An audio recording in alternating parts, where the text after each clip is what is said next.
Flashback sur Séance Radio. Le cinématographe permet de projeter des images sur un écran. Toute l'actu des grands classiques du cinéma. Bientôt, les films vont être sonorisés. Flashback avec Antoine Cyr et Antoine Julien. Je ne sais pas si vous vous rendez compte de l'aspect grandiose du mélange. Our first full-length motion picture feature in color opens a whole new world of thrill. Flashback sur Séance Radio. Ça, c'est le cinéma.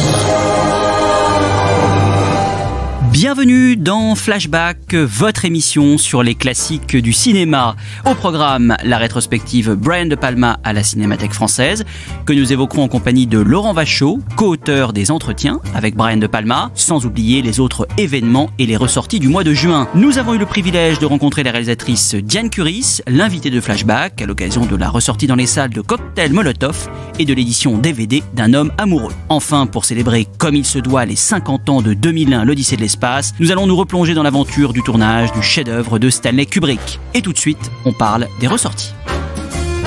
Nous débutons ces ressorties avec un classique d'Ettore Scola, Nous nous sommes tant aimés, réalisé en 1974, à nouveau en salle depuis le 30 mai, en version restaurée 4K, avec Vittorio Gassman, Stefania Sandrelli, Nino Manfredi et Stefano Satta-Flores, l'histoire de trois amis, au départ partisans à la fin de la Deuxième Guerre mondiale.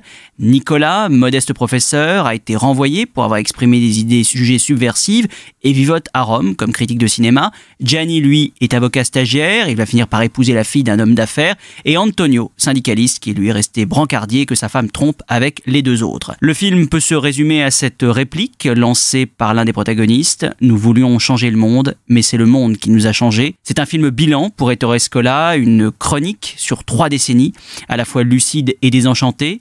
Le film recèle une part autobiographique. Scola disait lui-même qu'il pouvait se reconnaître dans ces 3 personnages pétris de contradictions. C'est à la fois une œuvre drôle et amère qui résiste merveilleusement bien au temps grâce à ses apartés oniriques, les répliques du tandem Ange et Scarpelli, son splendide quatuor de comédiens et la musique entêtante de Armando Trovaioli. C'est aussi un superbe hommage à l'histoire du cinéma italien dans lequel apparaissent dans leur propre rôle Federico Fellini à l'occasion de la recréation du tournage de la Dolce Vita, Michelangelo Antonioni et Vittorio De Sica, à qui le film est dédié et qui apparaît lors d'une manifestation organisée par le journal Paesa Sera, où il explique comment il était parvenu à faire pleurer le petit garçon du voleur de bicyclette. Avant ce film, Scola s'était fait remarquer comme scénariste des films de Dino Risi, Le Fanfaron bien sûr et Les Monstres, et comme cinéaste prometteur grâce à Drame de la jalousie, mais c'est le succès de Nous nous sommes tant aimés qui va l'imposer comme le leader de la nouvelle vague italienne. Le film marquera le début d'une série de longs métrages majeurs qui se poursuivra avec Affreux, sale et méchant et Une journée particulière. Gianni Perico. Sono Antonio, non mi riconosci? Antonio. Gianni.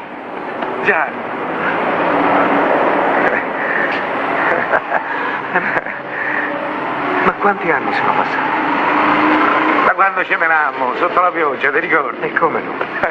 Dice il mondo è piccolo, ma è piccolo Gianni, 25 anni per ritrovarsi. Certo che è piccolo il mondo. No, cioè grande. Ma come te la passi? Come me la passo? Gianni, che stai a fare qui? Dimmi di no pure se sì. Fai il guardiamacchine. Marocco de Joseph van Steenberg ressort sur les écrans le 6 juin en version restaurée avec Marlène Dietrich et Gary Cooper. Nous sommes à Mogador, au Maroc, alors qu'elle est sur le point de se marier avec un peintre. Une chanteuse de cabaret va tomber amoureuse d'un légionnaire. Le légionnaire étant bien sûr campé par Gary Cooper et la chanteuse évidemment interprétée par Marlène Dietrich. Marocco est le premier film hollywoodien de Marlène Dietrich et sa seconde collaboration avec Joseph van Steenberg qui avait tourné L'Ange bleu en Allemagne 1 an plus tôt. Le film est écrit par Jules Furtman, futur scénariste du Grand Sommeil et de Rio Bravo. Alors cette collaboration bien sûr fructueuse entre Dietrich et van Steenberg va se poursuivre évidemment après ce film. Suivront notamment Shanghai Express et bien sûr le baroque et assez kitsch selon moi, L'impératrice rouge. Marlène Dietrich obtiendra pour ce film Morocco sa première et unique nomination à l'Oscar, ce qui peut paraître quand même un petit peu étonnant.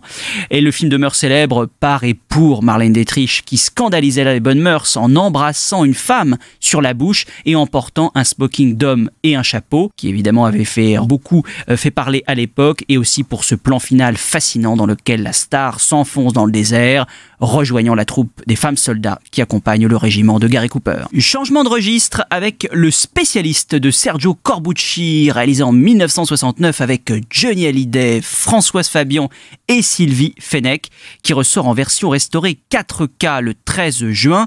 Notre rocker national y joue un personnage qui s'appelle Hud, un pistolero taciturne mais efficace, qui se rend dans la ville de Blackstone où son frère Charlie a été lynché par la population après avoir dérobé l'argent de la banque, qui depuis reste introuvable aux grandes dames des notables ainsi que du bandit mexicain El Diablo. C'est le chanteur qui est impressionné par les précédents westerns de Corbucci, Django et Le Grand Silence, qui va solliciter le réalisateur italien pour lui écrire le rôle de Hud. C'est plutôt un changement de registre d'ailleurs pour le rocker qui était cantonné jusqu'alors à des rôles de copain chanteur. L'acteur chanteur a sans doute pris comme modèle Clint Eastwood dans la trilogie des $, mais malheureusement la comparaison ne tient pas tant. L'acteur semble mal à l'aise, au bord du ridicule parfois. Il faut dire aussi que c'est loin d'être le meilleur film de Sergio Corbucci, qui tend ici à plagier outrageusement Sergio Leone dans une histoire de vengeance guère passionnante. Mais bon, si vous avez la curiosité de voir notre Johnny en pistolero, alors ne boudez pas votre plaisir. Je rajoute d'ailleurs que 2 autres films interprétés par la star ressortent sur les écrans. Point de chute de Robert Hossein, réalisé en 70, et D'où viens-tu Johnny de Noel Howard, réalisé en 1963. Lui, le spécialiste. Sa spécialité, c'est l'adresse.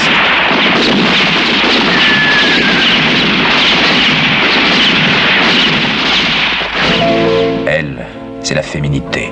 Je suis contente de te revoir. Je suis peut-être la seule personne dans la ville à ne pas avoir peur du fameux et impitoyable revolver de Hud. Tu es toujours mon ami? Je n'ai pas d'amis. Je tire au mot aussi bien que toi, spécialiste. Pour le shérif, seul compte le respect de la loi.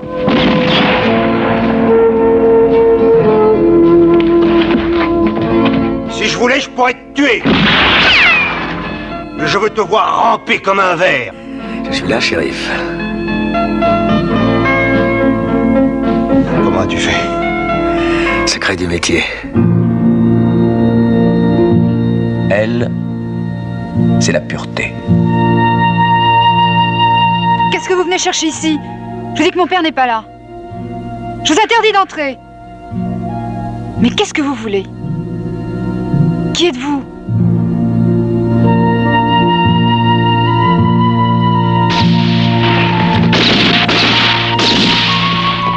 On termine, c'est ressorti par un classique des classiques. Je veux bien sûr parler du Silence des agneaux de Jonathan Demme, réalisé en 1991, qui ressort le 20 juin avec évidemment au casting Jodie Foster, Anthony Hopkins et Scott Glenn. Une jeune stagiaire du FBI, Clarice Starling, est chargée de retrouver un tueur en série surnommé Buffalo Bill. Pour cela, elle doit rentrer en contact avec Hannibal Lecter, un ancien psychiatre cannibale détenu depuis des années. C'est Gene Hackman qui à l'origine détenait les droits du film et qui désirait écrire, diriger et jouer dans ce film, mais qu'il abandonna à la lecture du script qu'il jugeait trop violent. Quand Jonathan Demme reprit le projet avec Ted Telley au scénario, il proposa d'abord le rôle de Clarice Starling à Michelle Pfeiffer, qui refusa car elle aussi trouvait le film trop violent, décidément, avant de le confier à Jodie Foster. C'est l'adaptation du roman de Thomas Harris, dont le précédent livre, Dragon Rouge, avait déjà été porté à l'écran quelques années auparavant par Michael Mann, dans Le Sixième Sens, Manhunter, mais le film avait été un échec cinglant.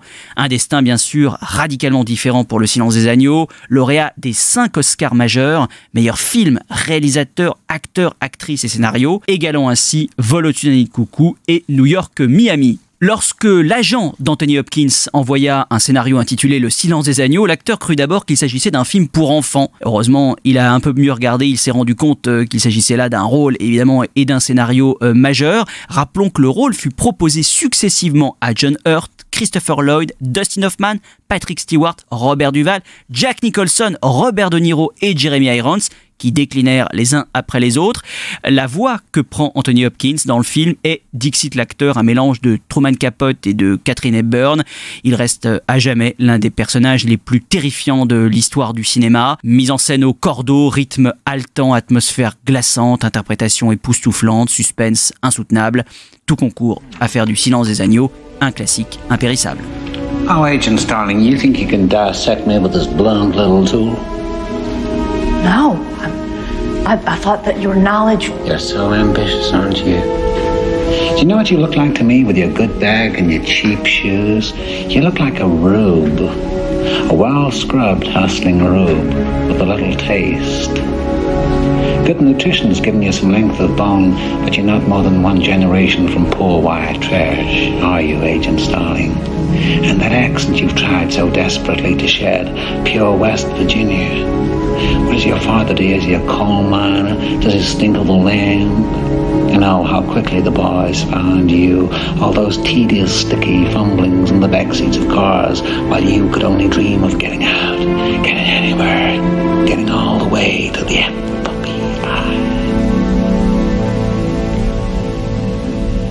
You see a lot, Doctor.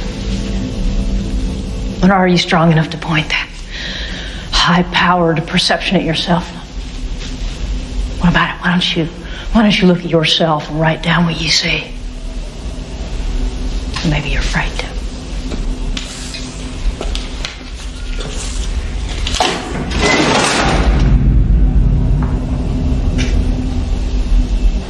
A census taker once tried to test me.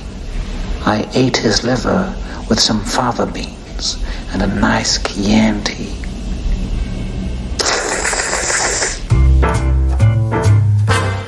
Elle fait partie du paysage français depuis plusieurs décennies, auteur d'une quinzaine de longs métrages, de Diabolomante, son premier film, à Coup de foudre, en passant par La Baule et Pin, Les Enfants du siècle et Sagan. Nous avons eu le privilège de rencontrer la réalisatrice Diane Curis à l'occasion de la ressortie dans les salles le 20 juin de Cocktail Molotov, son deuxième film réalisé en 1980, et de l'édition DVD d'Un homme amoureux. Diane Curis, bonjour, merci infiniment d'être dans notre émission Flashback, à l'occasion donc de la ressortie en salle et en DVD de Cocktail Molotov. Alors Cocktail Molotov, c'est un road movie sur trois jeunes, gens durant mai 68, qui vont vadrouiller de Venise à Paris. Pourquoi avez-vous souhaité que cet événement soit plutôt filmé comme une toile de fond, plutôt qu'il soit le cœur du film? Quand j'ai eu envie de faire un film sur mai 68, j'étais assez proche de cette époque. C'était 8 ans plus tard, je crois. Je venais de faire Diabolomante, et puis, je sais pas, mai 68, j'avais 20 ans, et je dois dire que l'époque m'a marqué, comme tous les gens qui avaient 20 ans, en 68. Et je pensais qu'il fallait absolument faire un film sur les événements, autour des événements, et je voulais les barricades, l'esprit de 68 et tout ça. Et je me suis très vite aperçue que c'était impossible de refaire, vivre même sur la toile et pour un court instant, et surtout pour un court instant, l'énormité de ce que ça avait été. Alors j'ai pris la tangente, j'ai choisi l'idée qu'on allait rater mai 68, qu'on allait passer à côté, et qu'en fait ce qu'on allait vivre c'était quand même mai 68, c'était quand même l'esprit de mai qui allait souffler sur cette aventure, sur ce road movie. Et j'ai donc échappé aux barricades, on arrive aux barricades que à la fin du film. Et je me suis dit qu'en racontant l'intimité, le voyage, la découverte de l'amour, de la sexualité, enfin tout ce qui se passait dans la tête de ces jeunes gens qui ont entre 18 et 20 ans, je me disais que j'allais plus proche du récit de mai 68 que jamais. Voilà. Donc c'est pour ça que j'ai choisi le road movie. C'est un film qui a une grande authenticité, enfin je trouve en le voyant. Et en quoi est-il autobiographique? Je suppose qu'il l'est en partie. Le personnage d'Anne, interprété par Élise Caron, est-ce que c'est un peu vous? Complètement vous? C'est un peu moi, comme dans tous les films que j'ai faits, je suis toujours un peu dedans. Même quand je fais Sagan, je suis un peu dans Sagan, même si j'ai pas connu Sagan. Mais je pense que je suis pas tout à fait capable, je crois, d'écrire vraiment des films dans lesquels je ne puisse pas être inscrite. Il se trouve que après Diabolomante, le personnage principal s'appelait Anne, enfin le personnage de la petite fille s'appelait Anne, bah, c'est Anne 5 ans plus tard, elle a grandi, et c'est plus que 5 ans plus tard, on est à 63, 68, voilà, oui, si, 5 ans plus tard. Et c'est encore moi, oui, dans d'autres circonstances, j'ai pas vécu exactement les mêmes événements, mais je suis beaucoup dans le personnage, bien sûr. Et les gens qui m'entouraient, les amis qui m'entourent, sont évidemment ils font partie de ma vie aussi. Oui, c'est un film encore une fois très autobiographique, ouais. Même si je me suis pas battue avec ma mère physiquement.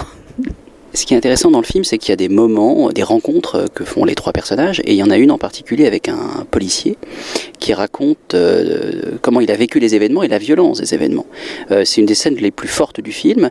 C'était une scène qui était déjà écrite, ou est-ce qu'on sent que c'est une rencontre très spontanée, enfin c'est quelque chose qui arrive comme ça, et qui est très authentique, qui n'est pas du tout joué.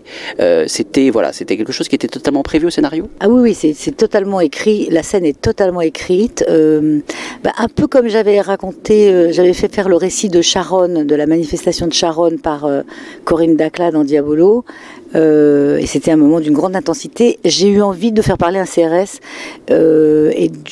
justement parce qu'on est tellement de leur côté, ces trois jeunes là qui regardent les événements sans pouvoir les vivre.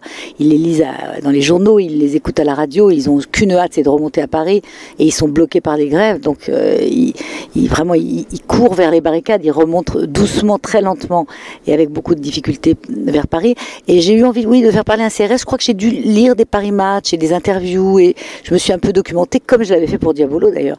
Et je ne sais plus exactement si je suis tombée sur un récit par un CRS, ou en tout cas, j'ai eu envie de lui donner la parole. Et donc je me suis projetée de l'autre côté des barricades.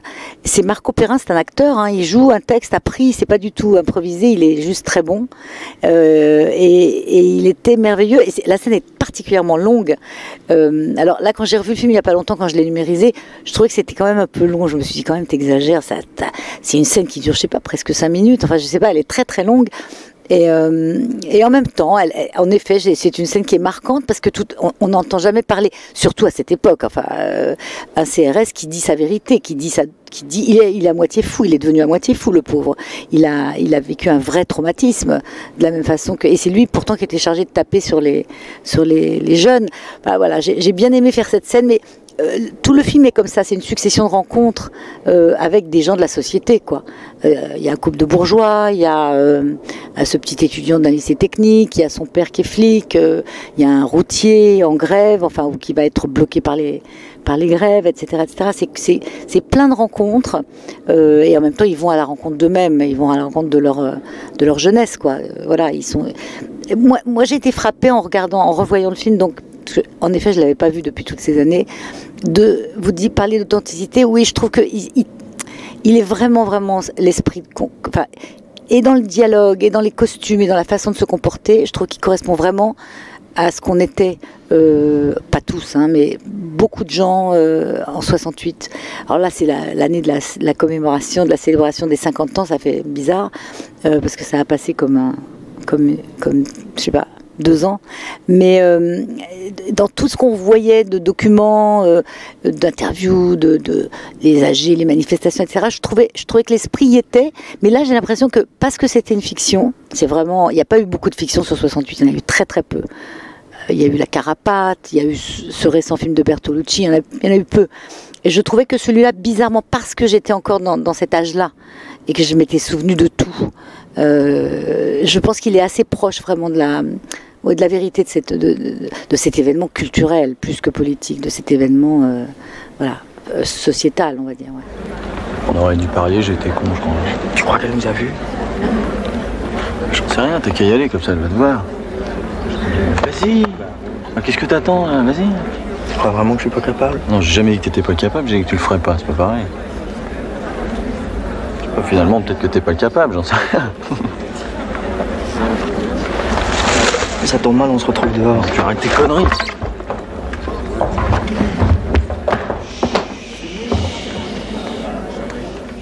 Voilà, je fais pas partie du spectacle.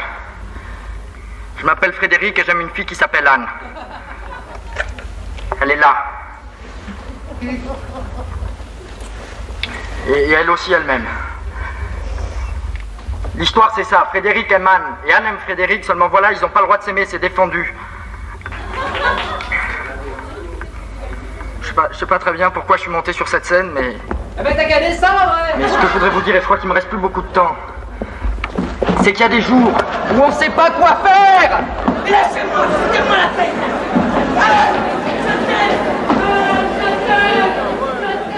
Vous tournez ce film à la fin des années 70, après le succès de Diabolomante. Quel souvenir gardez-vous de ce tournage? Autant Diabolo avait été un tournage très facile et heureux et léger, et c'était comme une espèce de revanche. Je retournais sur les lieux du crime, je retournais dans mon lycée, le lycée où j'avais vécu ces années que je n'aimais pas du tout. Et donc là, il y avait comme une jubilation à faire Diabolo. On exorcisait quelque chose, quoi. On montait sur les tables, on écrivait ce qu'on voulait sur les tableaux noirs. Et puis les petites filles de Diabolo, elles étaient encore, c'était leur été de vacances. Alors bon, il y avait un côté très joyeux, festif. Pour Cocktail, je crois que c'était plus dur. Peut-être que le deuxième film est un film, il a été plus douloureux à faire. Bon, d'abord on bougeait beaucoup, on se déplaçait tout le temps, et puis je sais pas, j'ai pas un souvenir d'un bonheur fou de tourner. J'ai un souvenir des difficultés du tournage, plutôt. Et pourtant, j'avais 3 acteurs merveilleux que j'aimais beaucoup, je m'entendais très bien avec eux. Mais j'avais, je sais pas, un sentiment de solitude. Peut-être que Diabolo m'avait un peu isolée. J'ai repris pourtant toute la même équipe technique, quasiment. Mais c'est comme si les choses avaient changé. C'est comme si, ayant fait cet énorme succès, quelque part, il fallait que je paye, quoi. Voilà. C'est un tournage moins amusant, moins heureux. Puis le film a moins marché. Il est quand même sorti aux États-Unis. Il est sorti dans pas mal de pays et tout ça. Mais c'était comme le parcours obligé, quoi, là. Voilà. François Cluzet interprète l'un des rôles principaux dans ce film. Il était totalement inconnu. Comment l'avez-vous découvert? Comment vous l'avez-vous rencontré et choisi pour ce film?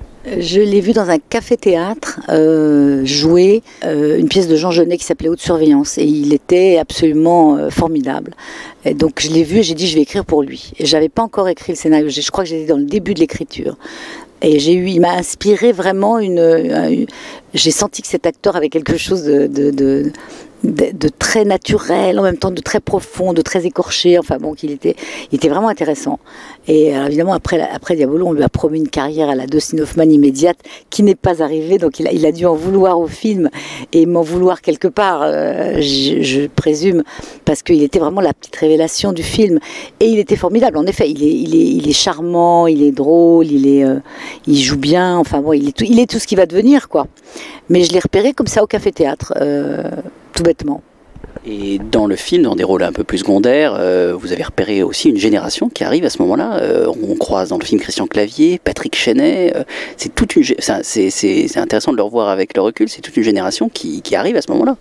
Clavier, on était très copains, il y avait déjà le Splendide, hein, ils existaient déjà. Moi j'étais assez copine avec eux, j'avais même joué au Café de la Gare, donc on se côtoyait, et j'aimais beaucoup toute l'équipe du Splendide, j'allais les voir tout le temps. Et donc Clavier, je lui ai demandé est-ce que tu veux bien faire un tout petit rôle, et il n'avait pas encore fait de cinéma vraiment, et il m'a dit bien sûr, puis je m'écrirai mon texte si tu veux, et on se l'est improvisé tous les deux. Chenet, je le connaissais un peu du théâtre aussi, parce que moi j'ai été comédienne, donc j'étais un petit peu de l'autre côté avant. Et oui, j'ai eu la chance finalement de commencer dans ce métier avec toute une génération d'acteurs, toute cette génération, Depardieu, Huppert, Miu Miu, enfin tous ces gens-là, c'était mes collègues, on va dire. Donc j'ai eu cette chance-là. Et d'ailleurs, dans Diabolomante, tous les rôles des profs, ce sont que des gens avec qui j'ai joué au théâtre ou à la télévision. De Nadine Alary, en passant par Jacques Rispal, tous ces acteurs-là qui font les profs, quoi. C'est que des gens que je connaissais. Parce qu'en fait, je connaissais pas les autres acteurs. Et vous collaborez à nouveau avec Yves Simon, là encore, la bande originale est très présente. Après les succès de Diabolomante, nouvelle collaboration qui accompagne très bien ce road movie. Oui, moi je suis très fidèle, hein. Quand ça marche bien, je continue. Et là, j'avais pas l'idée de prendre un autre musicien. On a rencontré Murray Head. Je lui disais, je voudrais un chanteur qui ait une belle voix, un chanteur anglais. À la Cliff Richard, je disais, j'aimerais bien qu'il ait une belle voix comme ça. Alors il a dit, mais j'en connais un. Et il m'a présenté Murray. Et on a fait une 3e collaboration avec Yves Simon. Il a écrit la musique d'un film qui s'appelait Après l'amour, avec Isabelle Huppert aussi, et Bernard Giraudot. Là, je voyais pas de raison de changer. J'ai changé au moment de Coup de foudre du 3e. J'ai pris Louis Bacalov, qui était un Italien.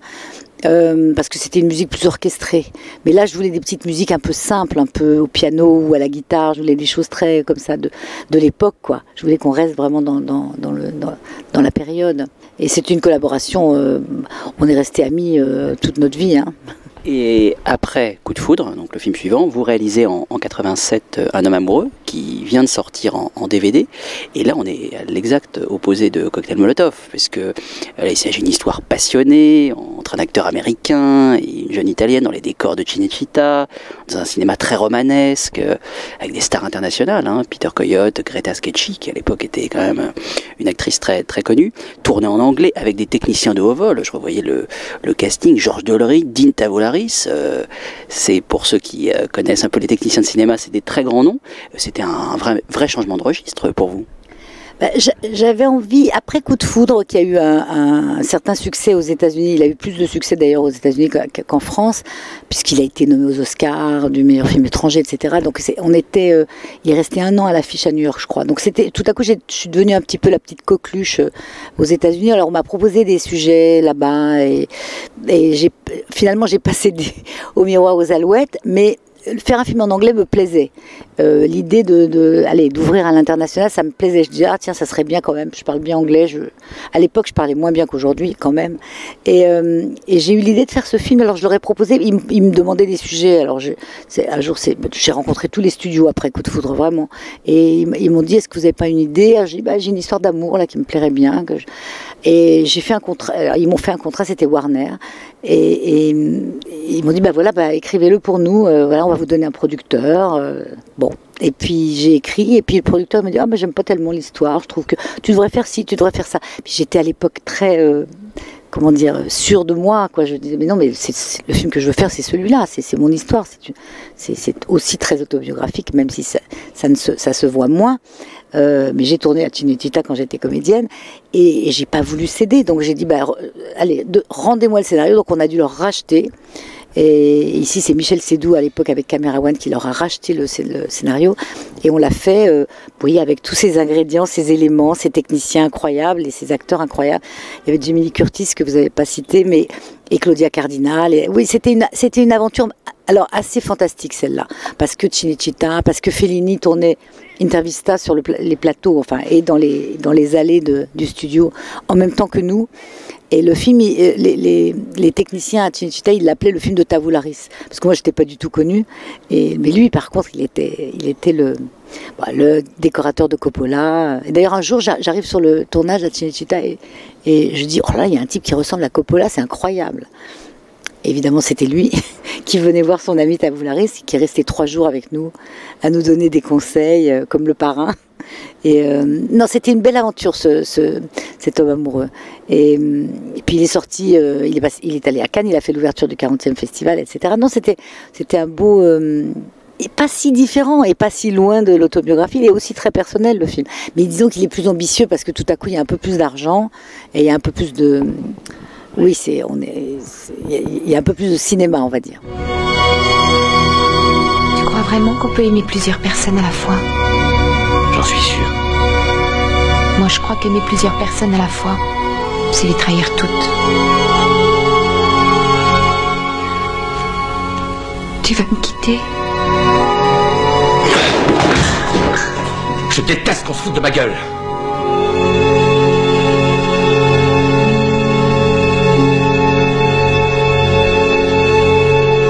Tu vas revenir?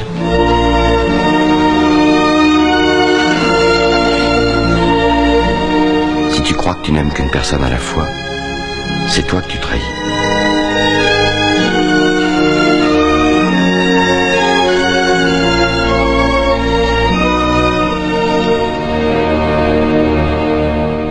C'est un film assez émouvant, et pourtant vous avez dit récemment que vous en aviez assez de faire pleurer, que vous préférez désormais faire rire.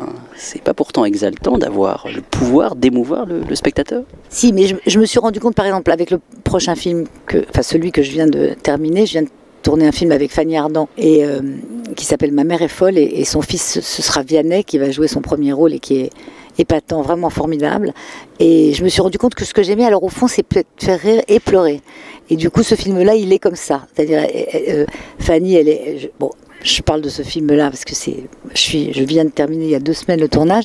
Elle va, je pense qu'elle est éblouissante dans le film et on va la redécouvrir, même si on avait besoin de la redécouvrir, mais avec cette palette incroyable qu'elle a. C'est-à-dire, elle est extrêmement drôle et elle est très, très, très, très émouvante et selon les scènes. C'est-à-dire que tout le film, on navigue d'une émotion à un rire et parce qu'elle joue un personnage d'une femme un peu barrée, donc elle est drôle parce qu'elle est en roue libre complètement. Et Vianney, il fait un peu le clown blanc parce qu'il la regarde, maman, mais enfin, tu te rends compte. Et dans les moments d'émotion, elle est bouleversante. Donc finalement, je crois que c'est ça que j'aime, qu'on rit, qu'on pleure. Pas que de la comédie pure. Je sais pas faire des comédies pures, c'est pas mon truc. Mais faire un mélange, ça, je crois que c'est ça que j'ai envie de faire maintenant, ouais. À l'époque de Diabolomante, Cocktail Molotov et même durant les années 80, vous étiez l'une des rares femmes cinéastes d'importance en France et même en Europe.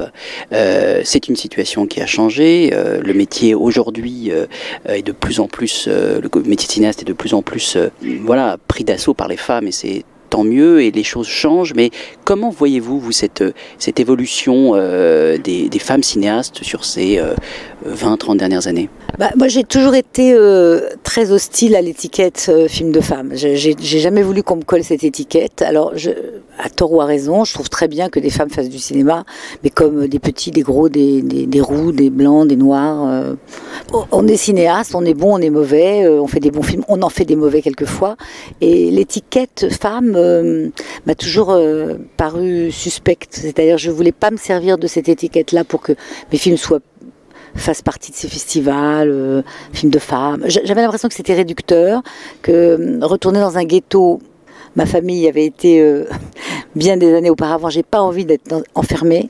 Et donc j'avais ce sentiment que j'étais, si on pouvait me considérer comme cinéaste, point, il se trouve que je suis une femme, mais j'avais pas l'impression de faire un cinéma spécifique parce que féminin. Voilà, parce que ça voudrait dire que c'est différent. Ça veut dire que les femmes traitent de sujets, alors plus intimistes, petits. Elles ont plus d'émotions, de tendresse. C'est pas vrai. Bergman fait des films de femmes et Liliana Cavani fait des films d'hommes. J'ai déjà dit ça il y a 30 ans, mais je le redis. Alors, donc très bien, mais l'histoire des quotas, l'histoire de autant de femmes que d'hommes, que les salaires soient égaux, bien qu'il y ait la possibilité pour des femmes de faire du cinéma dans tous les métiers d'ailleurs, que ce soit de la production, Perchman, enfin bon. Mais dire il faut plus de femmes cinéastes, ça veut rien dire, c'est comme plus de femmes peintres aussi et écrivains, d'ailleurs il y en a beaucoup. C'est une question de courage, de culot, d'ambition, de volonté, alors qu'on les rassure à l'école, qu'on leur dise oui, vous pouvez faire les mêmes métiers que les hommes, tous les mêmes métiers, tous, pilotes, médecins, tout ce que vous voulez. C'est déjà en marche, ça, je crois. Mais je suis très réticente. Alors c'est peut-être pour ça aussi que j'ai mon petit chemin à part. Et c'est vrai que j'étais il y avait Agnès Varda, on était quelques-unes quand même. Il y avait Colline Serrault, on n'était pas beaucoup en vrai, mais il y en avait encore moins aux États-Unis. C'est vrai aussi. Mais j'ai pas eu l'impression d'avoir ouvert la voie. Alors peut-être parce que je me suis pas battue comme femme, mais je me suis battue comme cinéaste. Voilà, pour faire un film. C'est du cinéma d'auteur en fait. On espère qu'il est commercial de temps en temps, et on est très content quand ça marche parce que on rassemble les gens, mais pas d'étiquette. Franchement, pas. Diane Curie, ça fait pas mal d'années que vous tournez. Qu'est-ce qui vous donne toujours l'envie de tourner, de raconter des histoires, alors qu'on sait que les films sont parfois des aventures semées d'embûches, longues, qui peuvent durer des années. Qu'est-ce qui vous excite encore dans ce métier? Moi, j'ai plein de raisons de continuer à tourner. D'abord, j'ai pas les moyens de m'arrêter. Il faut que je paye mon appartement qui n'est pas payé du tout. Donc, je peux pas m'arrêter. Tout simplement parce que j'ai pas les moyens de m'arrêter. Même si on me pense très riche, c'est pas vrai. Donc voilà, ça c'est un.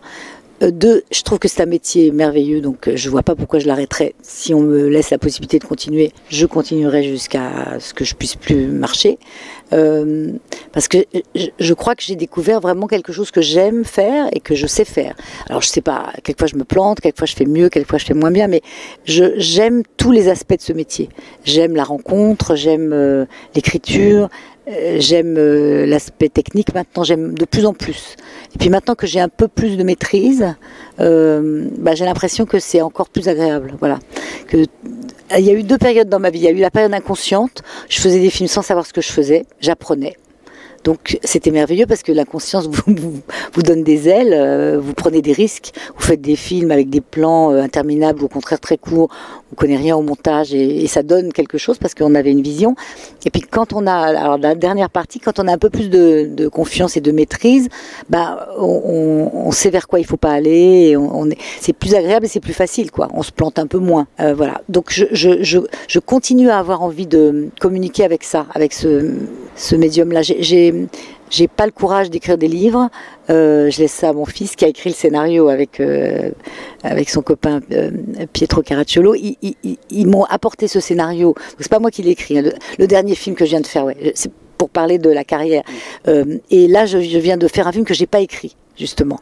Alors j'ai adoré ça parce que j'ai apporté ce que je pouvais apporter, mon savoir-faire, à une histoire qui n'était pas la mienne. Et si je peux aller vers ça de plus en plus, je serais ravie. Moins besoin d'écrire, plus besoin de réaliser. Donc je suis toujours poussée par l'envie, la confrontation avec le public. J'aime beaucoup l'autre jour, quelqu'un m'a demandé qu'est-ce que tu aimes mieux comme étape. L'écriture, le montage, le tournage, la post-production, la sortie. Moi, j'aime bien quand le film est sorti, la tournée province, quand il y en a. J'aime bien rencontrer les gens. C'est le moment agréable. Quand le film marche, évidemment. S'il marche pas, on est malheureux. Mais quand on a des réactions, quand les gens vous parlent du film, ça, c'est toujours le moment le plus... C'est le seul moment où on rencontre les gens qui aiment vos films. Et ça, c'est agréable. Un grand merci à Marion Echard de Malavida pour la réalisation de cette interview. Je rappelle la ressortie de Cocktail Molotov du Dan Curis dans les salles et aussi en DVD le 20 juin, ainsi que l'édition DVD Blu-ray d'Un homme amoureux chez Pathé. Et tout de suite, on parle des événements et des rétrospectives. L'événement de ce mois de juin, c'est la rétrospective intégrale Brian De Palma à la Cinémathèque française, qui a lieu du 31 mai au 1er juillet, à l'occasion de la parution de son premier roman, Les serpents sont-ils nécessaires, coécrit avec Suzanne Lehmann aux éditions Rivage Noir. Et pour nous parler de Brian De Palma, nous avons la chance d'avoir par téléphone Laurent Vachaud, co-auteur avec Samuel Blumenfeld des entretiens avec Brian De Palma, édité chez Carlotta. Laurent Vachaud, bonjour. Bonjour. Merci beaucoup d'être avec nous dans Flashback. Alors, vous avez donc publié ces entretiens avec Brian De Palma. Comment avez-vous rencontré le cinéaste ? Écoutez, ça remonte maintenant à un certain temps, puisque la première rencontre, moi, en fait, avec De Palma, c'était pour la revue Positif, pour laquelle j'écrivais. Je l'avais rencontré à la sortie de l'Impasse. Je me souviens, j'étais avec Philippe Rouillet et c'était pour un entretien donc pour Positif. Et au même moment, Samuel Blumenfeld, qui lui à l'époque travaillait pour Les Inrecuptibles, le rencontrait aussi.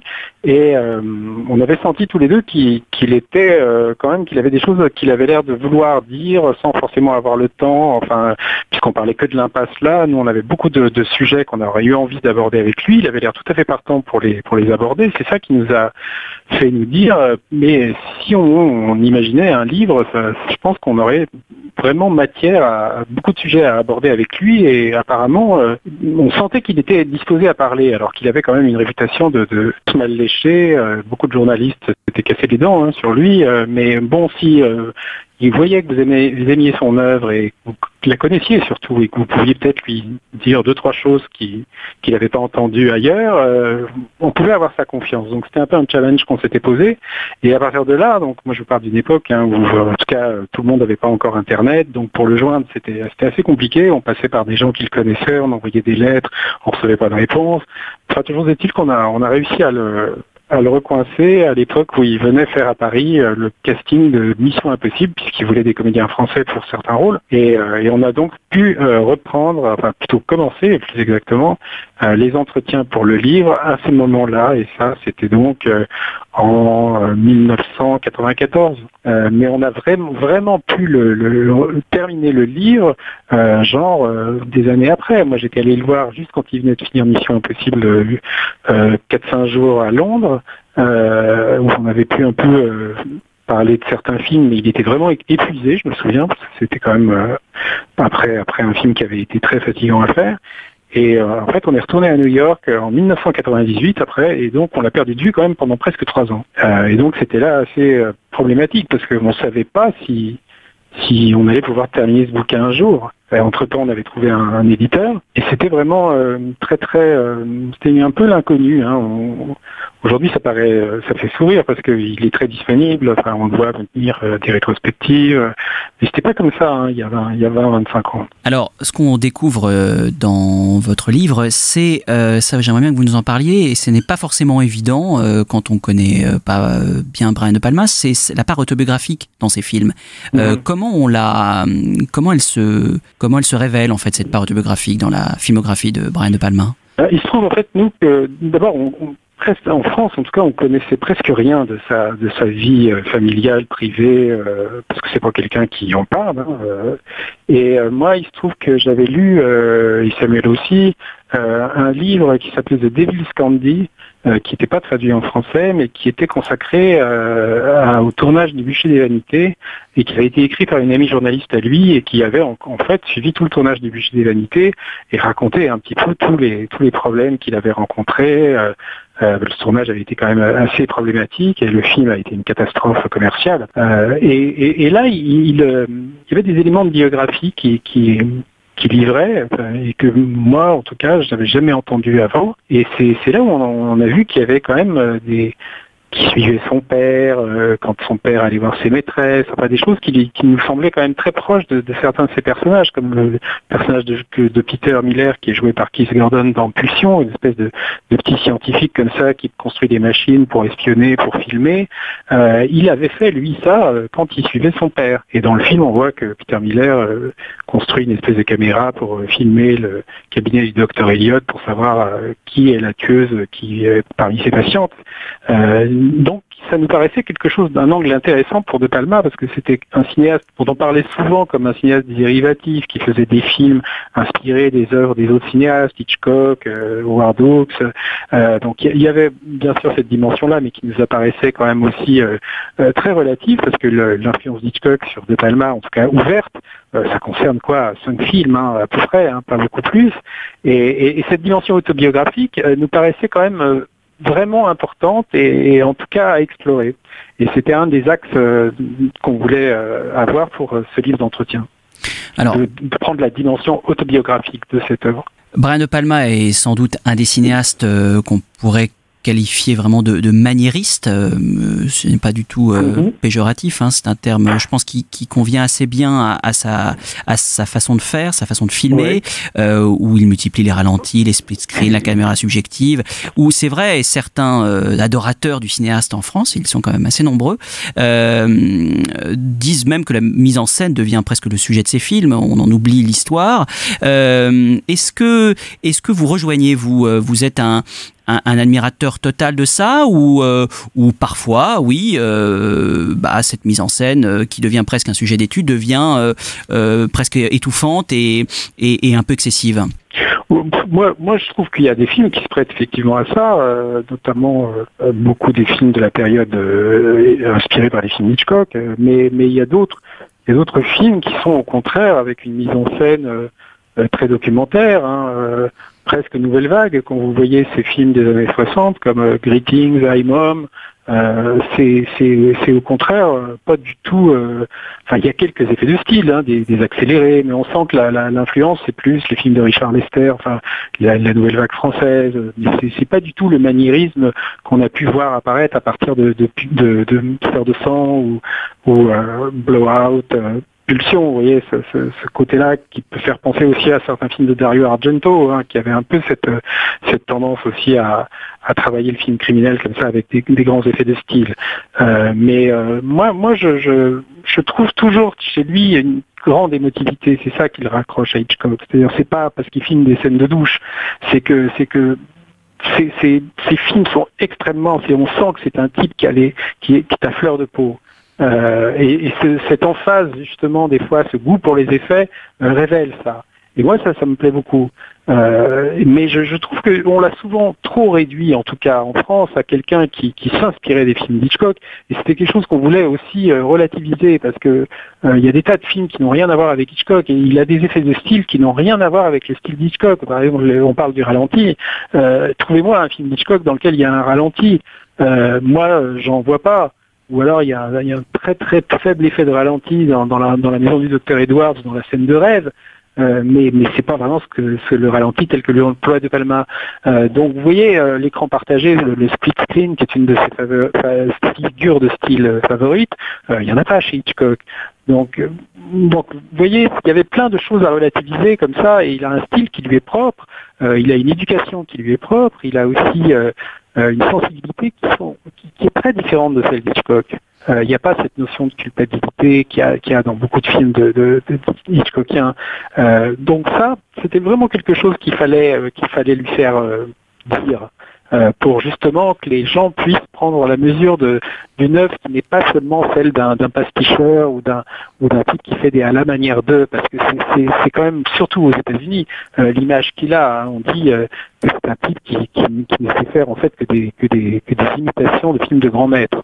Oui, et c'est d'ailleurs sans doute peut-être une des raisons, ou la principale raison, qui fait qu'il n'a jamais eu la reconnaissance artistique aux États-Unis. Contrairement à ses petits camarades du Nouvel Hollywood, ça c'est quand même assez frappant, il n'a jamais été nommé à l'Oscar du meilleur réalisateur. Alors il a eu des prix par ailleurs, mais aux États-Unis c'est quand même frappant. Comment on peut expliquer, oui, alors il y a bien sûr cet aspect-là de pasticheur hitchcockien, mais est-ce qu'il y a d'autres raisons qui peuvent expliquer ce manque de reconnaissance outre-Atlantique? Oui, vous savez, les Oscars, enfin, pour ce qui est des Oscars, les Oscars c'est surtout un concours de popularité au sein de la communauté hollywoodienne. Des gens comme Hitchcock ou comme Kubrick n'ont jamais eu l'Oscar du meilleur réalisateur. Et donc ça, c'est est-ce que vous jouez le jeu? Est-ce que vous habitez à Los Angeles? Est-ce que vous faites des campagnes pour avoir l'Oscar? Est-ce que vous serrez des louches? Enfin, comme pendant une campagne électorale, vous voyez ce que je veux dire? Donc c'est vrai que lui, il a jamais joué ce jeu-là. Je crois qu'il se tape complètement d'avoir un Oscar, même si au fond de lui, il y a un désir de reconnaissance. Mais il est trop fier ou trop... il n'a jamais voulu jouer ce jeu. Et des gens comme Spielberg, comme Coppola, eux étaient plus là-dedans et ont eu la chance peut-être aussi de faire des films qui ont été plus ouvertement reconnus et sur le plan critique et sur le plan commercial. Lui, à cause de ses enfants à Hitchcock, à cause de cette image comme ça qu'il avait de faire. Vous savez, on n'a pas des films, on n'a pas des Oscars à Hollywood quand on fait des films où on tue des femmes, où on montre des serial killers, où on montre des hectolitres de sang. Ça, c'est pas du tout l'image du film à Oscar. Donc il était mal parti pour en décrocher. Et d'ailleurs, il n'en a pas eu. Moi, je pensais même qu'il allait avoir une nomination aux Oscars pour Incorruptible, par exemple, qui avait évalué. Oui, qui avait quand même été bien reçu là-bas, oui. Voilà, mais il l'a pas eu. Il l'a pas eu non plus. Scarface a été complètement ignoré par les Oscars parce que c'est un film trop violent. Al Pacino, pourtant, aurait mérité un Oscar du meilleur acteur. Sean Penn aurait dû avoir l'Oscar du meilleur second rôle pour L'Impasse. Il a même pas été nommé. Donc c'est vraiment quelqu'un qui, au sein de la communauté hollywoodienne, c'est pas seulement les critiques, ne passe pas pour quelqu'un d'estimable. Mais alors, ce qui est intéressant, c'est qu'il a quand même une carrière très très chaotique, puisque il a vraiment alterné pendant une trentaine d'années entre succès et échecs, certains échecs qui sont devenus ensuite des succès ou des films cultes, mais il a aussi, vous parliez tout à l'heure du Bûcher des Vanités, qui en fait vraiment partie, a connu de très gros échecs, mais il s'est quand même tout le temps relevé, mais il semblerait là quand même depuis une dizaine d'années qu'avec les États-Unis, ça n'est plus vraiment une histoire facile et qu'il se tourne maintenant vers l'Europe pour tourner ses nouveaux films. Oui, vous savez, ça a été le cas d'autres cinéastes avant lui, pour des raisons diverses et variées. C'est-à-dire quand vous trouvez plus de financement en Amérique, le prestige que vous avez outre-Atlantique vous amène des fois à aller chercher des financements ailleurs. Donc lui se trouve dans ce cas-là. Je pense aussi qu'il a un ras-le-bol de la manière dont on fait les films en Amérique aujourd'hui. Enfin, quand vous voyez le cinéma américain actuel, c'est pas franchement quelque chose où un cinéaste comme lui peut trouver sa place. Enfin, faire des films de super-héros, des films pour ados, lui, c'est quand même le jour et la nuit. Même Martin Scorsese, vous voyez, pour son dernier film, il a été obligé d'aller chercher le financement chez Netflix. Oui, enfin, moi, je pense aussi que il n'est pas quelqu'un qui veut à tout prix, vous voyez, rester dans le game. C'est-à-dire, sinon, il aurait pu se mettre à faire des films de Batman, des choses comme ça. S'il avait vraiment voulu rester dans le coup, il ne veut faire que les films qu'il a envie de faire. Il ne veut pas faire des séries télé. Il a eu une expérience même de téléfilm avec HBO qui s'est très mal passé parce que il avait pas envie de suivre leurs indications. Il trouvait que la forme, en tout cas, de la série télé ou du téléfilm HBO actuel n'est pas une forme où le metteur en scène trouve sa place. C'est-à-dire où c'est juste un employé, comme à l'époque des grands studios. C'est le scénariste et le producteur qui sont les rois, et le réalisateur est vraiment engagé pour mettre en boîte le truc. Et tous les réalisateurs d'une série, en fait, doivent faire le même genre de mise en scène. Donc lui, ça, c'est pas quelque chose qui lui convient du tout. Donc c'est pas quelque chose qu'il a regardé avec envie. Donc s'il est venu en Europe pour faire Femme Fatale, pour faire, c'est parce qu'il n'arrivait pas à les monter. Enfin, peut-être qu'il les aurait montés, mais beaucoup plus difficilement. Et il se sentait beaucoup plus libre, en tout cas en Europe, et peut-être plus respecté. Alors aux spectateurs qui ne connaissent pas tous les films de Brian De Palma et qui vont les découvrir là pendant cette rétrospective, quel est le film? Alors bien sûr c'est totalement subjectif comme toujours, mais quel est le film ou même la scène, parce qu'il peut y avoir de très bonnes scènes dans un film pas forcément mémorable, mais une scène qui nous retient, ce serait quoi? Ce serait quel film de Brian De Palma selon vous?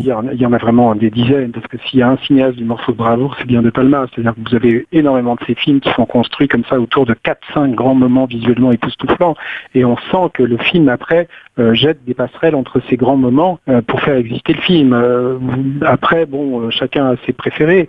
Moi, l'image qui me reste le plus, c'est en tout cas sur le plan émotionnel, je ne vous parle pas forcément de la mise en scène. Par exemple, la fin de Blowout, c'est quelque chose, moi, que je trouve déchirant. C'est-à-dire, quand vous avez Travolta qui est obligé de regarder son film d'horreur Lose, qu'il a sonorisé avec le cri de la femme qu'il aimait, qui meurt vraiment, mais il est seul à le savoir, et qu'il se répète à lui-même, ça c'est un cri, ça je trouve que c'est absolument déchirant. C'est peut-être, moi je trouve, la plus belle scène du cinéma de De Palma.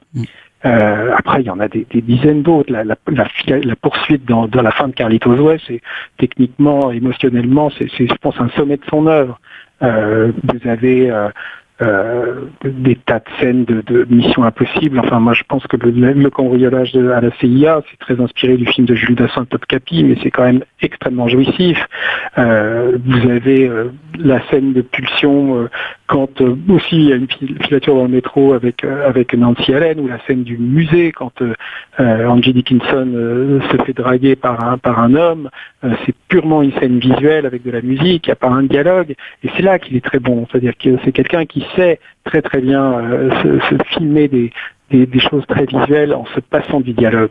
C'est pas un metteur en scène qu'il faut aller chercher pour mettre en scène des courtroom dramas, enfin des choses qui se passent pendant la procès. C'est pour ça qu'il était, à mon avis, pas forcément très à l'aise avec le bûcher des vanités. Bah écoutez, merci beaucoup Laurent Vachaud de nous avoir donné envie là de redécouvrir et de découvrir évidemment cette filmographie de Brian De Palma, donc qui à travers cette rétrospective à la Cinémathèque française, donc du 31 mai au 1er juillet. Et puis je rappelle bien sûr la parution de votre livre d'entretien avec Samuel Blumenfeld, édité aux éditions Carlotta, qui comporte également 6 DVD, 6 films emblématiques de De Palma: Phantom of the Paradise, Fury, Pulsion, Blowout, Body Double et Scarface. Merci beaucoup Laurent Vachaud. Merci à vous. À bientôt, au revoir. Au revoir. J'ajoute qu'une discussion avec Luc Lagier aura lieu à la Cinémathèque française le jeudi 7 juin à 19h30 à la suite de la projection de Phantom of the Paradise. Et puis j'ajoute également qu'une édition prestige limitée du documentaire De Palma, réalisé par Noah Baumbach et Jack Paltrow, sortira le 6 juin chez Carlotta en édition DVD Blu-ray. Parmi les autres événements de ce mois de juin, un cycle consacré à Francis Ford Coppola à la Cinémathèque de Toulouse du 1er au 30 juin. Une très bonne initiative, occasion de se replonger dans l'œuvre d'un des plus grands cinéastes du Nouvel Hollywood, qui a démarré sa carrière à la fin des années 60, qui culminera bien sûr dans les années 70 avec la trilogie du Parrain et Apocalypse Now, selon moi le plus grand réalisateur au monde à l'époque, et puis qui va ensuite connaître une carrière un peu plus avec évidemment en dents de scie, son souci énorme d'indépendance, la création de son studio American Zoetrope au début des années 80, un rêve qui va se fracasser face à l'échec cinglant de Coup de cœur, qui l'obligera ensuite à accepter des commandes plus ou moins bonnes.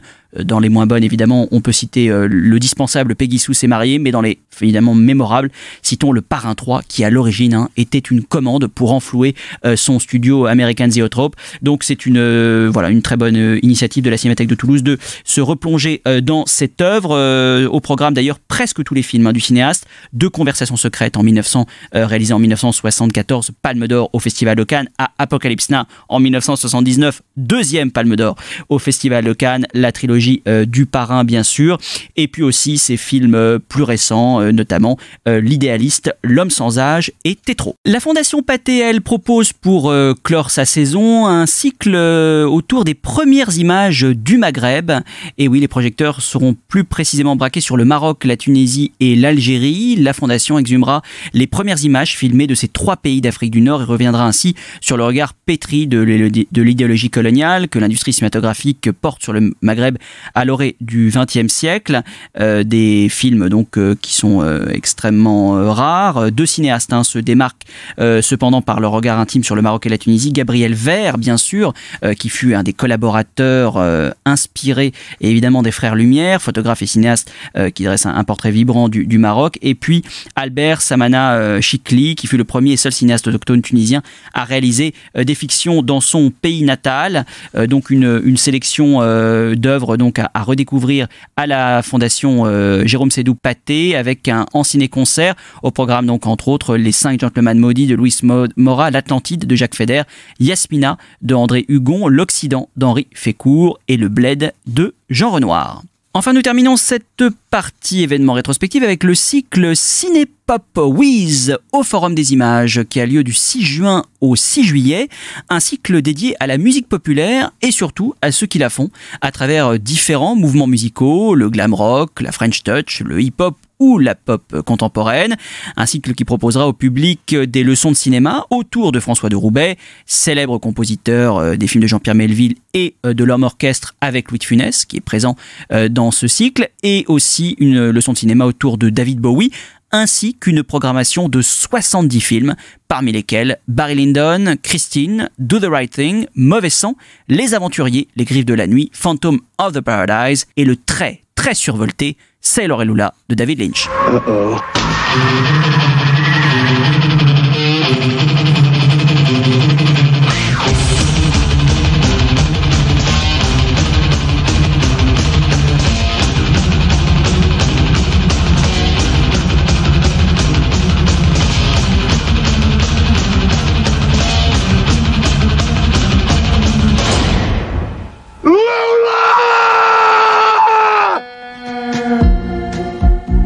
I didn't have much parental guidance. Baby, you better run me back to the hotel. You got me hotter than Georgia asphalt.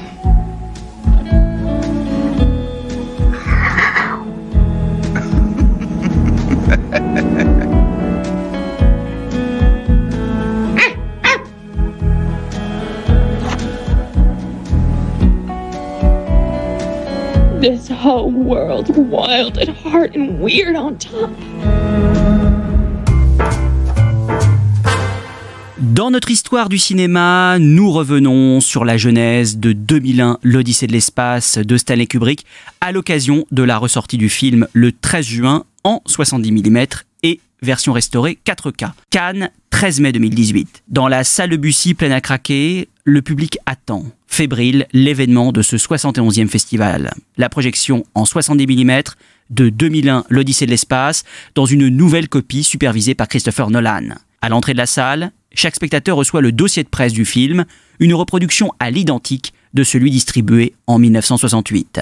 Nolan présente cette projection, accompagné de Katerina Kubrick et de Yann Arlan, beau-frère et producteur de Stanley Kubrick. Puis soudain, les lumières s'éteignent, le silence envahit la salle, les premières notes d'Ainsi parle Zarathustra de Richard Strauss retentissent, le spectacle peut commencer.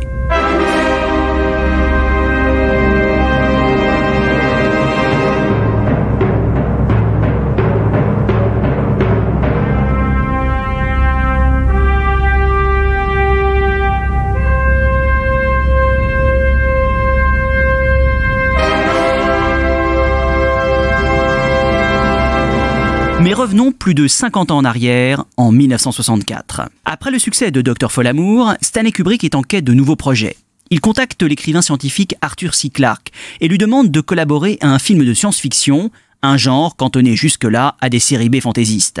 Kubrick veut désormais que l'on prenne la science-fiction au sérieux. Il propose à Clarke une méthode plutôt inhabituelle, celle de commencer par écrire un roman à 4 mains avant d'attaquer le scénario. un projet qui les occupera 2 ans. Kubrick accepte d'utiliser la nouvelle de Clarke, la Sentinelle, comme idée centrale, soit la découverte d'un objet laissé il y a des millions d'années par une civilisation extraterrestre. Le 25 décembre, Clarke achève un premier jet du roman qui se termine sur la séquence de la Porte des Étoiles.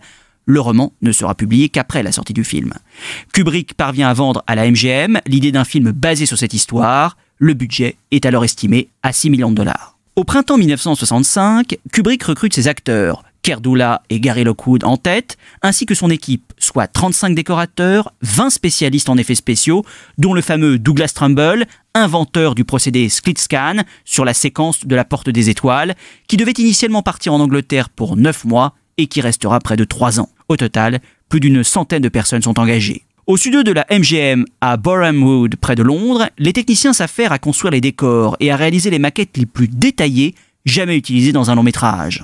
Le département maquillage confectionne les combinaisons des singes pour la séquence de l'Aube de l'Humanité et les costumiers doivent imaginer les tenues que l'on porterait en 2001. Afin de créer un futur le plus crédible possible, Kubrick se rapproche de la NASA qui le conseille sur l'élaboration et le design des modules du vaisseau spatial Discovery ainsi que sur les tenues des astronautes. Rappelons qu'à cette époque, la conquête de l'espace battait son plein, théâtre de la lutte sans merci que se livraient les Américains et les Soviétiques. L'homme n'avait pas encore foulé le sol de la Lune alors que le film de Kubrick devait transporter le spectateur vers Jupiter et au-delà. Pendant ce temps, le scénario continue d'évoluer. Le tétraèdre noir initialement envisagé devient un monolithe. Après plusieurs fins possibles, Kubrick décide de conclure sur la transformation de l'astronaute Bowman en nouveau-né. Le cinéaste et Arthur C. Clarke tergiversent sur l'apparence donnée aux extraterrestres. Il décide finalement de ne pas les montrer. Quant à l'ordinateur HAL, qui supervise toutes les opérations du vaisseau Discovery et réputé infaillible, il sera représenté par un œil rouge, habité par la voix glaçante et monocorde de Douglas Rains. Open the pod bay doors, Hal. I'm sorry, Dave. I'm afraid I can't do that. What's the problem? I think you know what the problem is just as well as I do. What are you talking about, Hal? This mission is too important for me to allow you to jeopardize it. I don't know what you're talking about, Hal. I know that you and Frank were planning to disconnect me. And I'm afraid that's something I cannot allow to happen. Where the hell did you get that idea, Hal? Dave, although you took very thorough precautions in the pod against my hearing you, I could see your lips move. Certains remarquèrent qu'en décalant d'un rang chacune de ces lettres, le sigle HAL devenait celui d'IBM, bien que Kubrick et Clarke aient toujours refusé cette interprétation. À noter que la chanson Daisy, fredonnée par HAL au moment de mourir, était aussi la première chanson de l'histoire enregistrée par une voix synthétique d'ordinateur, le calculateur IBM 704. I am a HAL 9000 computer. I became operational at the HAL plant in Urbana, Illinois on the 12th of January, 1992. My instructor was Mr. Langley, and he taught me to sing a song. If you'd like to hear it, I can sing it for you. Yes, I'd like to hear it, Hal. Sing it for me. It's called Daisy. Daisy, Daisy, give me your answer, do. I'm half crazy, all for the love of you. Le 29 décembre 1965 est lancé le premier CLAD dans les studios de Shepperton, suffisamment spacieux pour accueillir les immenses décors de cette production à nul autre pareil. Le tournage va durer 7 mois. Kubrick commence par filmer la scène des fouilles lunaires dans le cratère Tycho. Le décor est une fosse immense, construite sur le 2e plateau le plus grand d'Europe. Au début de l'année 1966, Clarke achève la première version du roman, rajoutant la rébellion de l'ordinateur HAL et la scène de la chambre d'hôtel. En mars de la même année débute le tournage dans la centrifugeuse de la navette Discovery. Le Vickers Engineering Group a construit une véritable roue tournant à 360 degrés pour un coût de 750 000 $. Un système de télévision en circuit fermé permet à Kubrick de diriger ses acteurs depuis l'extérieur de la roue. À l'intérieur, la caméra est tantôt fixée au décor et tourne avec lui, tantôt fixée sur un petit chariot qui reste avec les acteurs en bas du plateau tournant.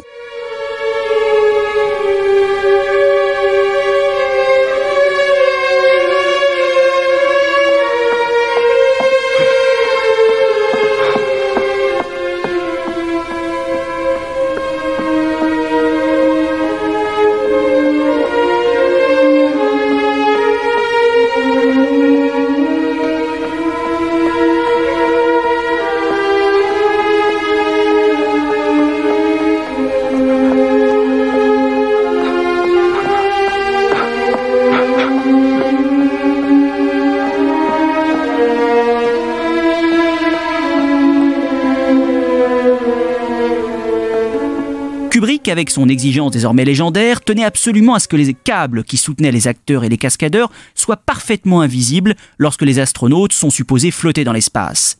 Il fit donc tapisser de velours noir la totalité du plafond du plateau de tournage, monta les caméras verticalement et filma les astronautes d'en bas afin que leur corps cache les câbles. Début 1967, Kubrick engage le compositeur Alex North pour écrire la musique du film.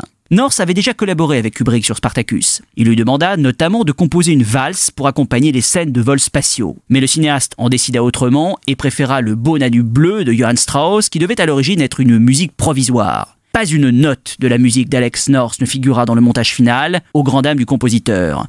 Ce à quoi Kubrick répondait lapidairement « Pourquoi utiliser des morceaux moins bons quand on dispose de tant de grandes œuvres de musique orchestrale du passé et d'aujourd'hui ?»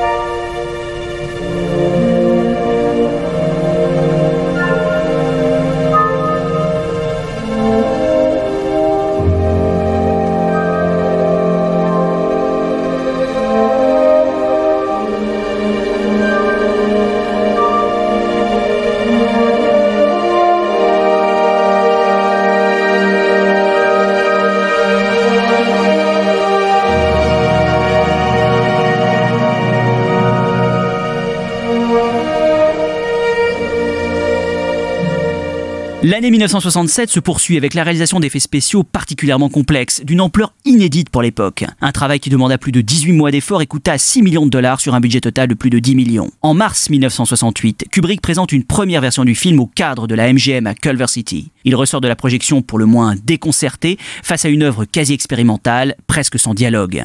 Le cinéaste décide alors de couper le prologue qui voyait des grands savants discuter de la possibilité d'une vie extraterrestre. Le 3 avril 1968 a lieu la première à New York.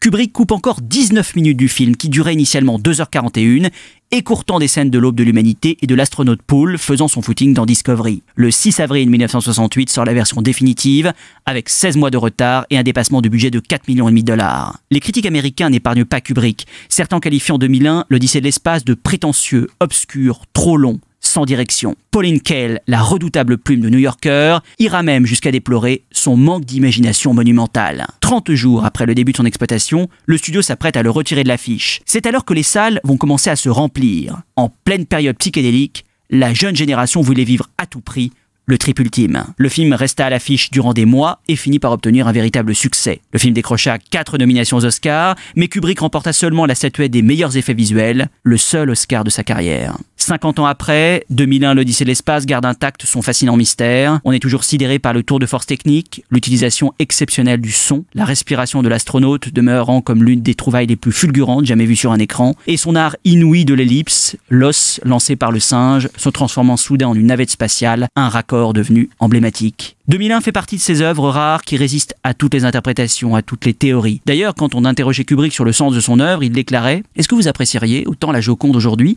si Léonard de Vinci avait écrit en bas du portrait « Cette dame sourit en pinçant les lèvres parce qu'elle a les dents pourries ou parce qu'elle cache un secret à son amant ?» Cela bloquerait l'interprétation de celui qui regarde le tableau, l'enchaînant à une réalité autre que la sienne. Je ne veux pas que cela arrive avec 2001. Le chef-d'œuvre de Stanley Kubrick a résolument changé l'histoire du cinéma pour l'éternité.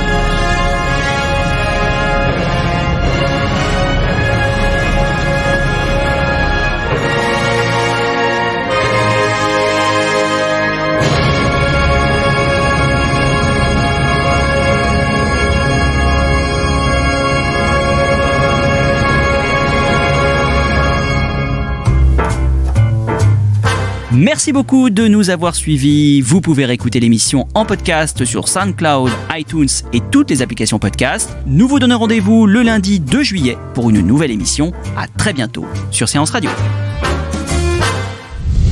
Flashback sur Séance Radio. Le cinématographe permet de projeter des images sur un écran. Toute l'actu des grands classiques du cinéma. Bientôt, les films vont être sonorisés. Flashback avec Antoine Cyr et Antoine Julien. Je ne sais pas si vous vous rendez compte de l'aspect grandiose du mélange.